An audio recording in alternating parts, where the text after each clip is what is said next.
কিরে, কি করিস? বসে আছি, ওহো আচ্ছা, তারপর গরম কেমন লাগছে? ভালো লাগে না যে আমার। আরে এখনো তো আমার আসল খেলা দেখালামই না, তার আগেই এত ভয় পেয়ে গেলি? না রে না, না মানে ভয় পেয়েছিস তুই? না রে না, এই একদম মিথ্যে বলবি না, সত্যি করে বল। চলো বলে ফেলি, হ্যাঁ সত্যি করে বল, এত গরম সহ্য করতে পারবি তো?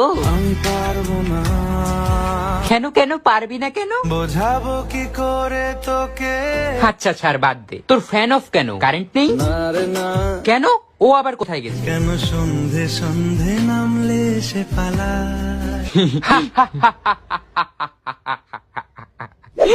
খুব গরম লাগছে তোমার, তাই না? আমাকে যখন জল দেস না, আমাকে দেখলেই মেরে ফেলিস, তখন এসব কথা তোমার মাথায় থাকে না। হ্যাঁ এখন বোঝো। এই এখন থেকে গাছের যত্ন করবি তো? প্রতিদিন আর গাছে জল দিবি তো? সব সময় ঠিক আছে তাহলে চললাম।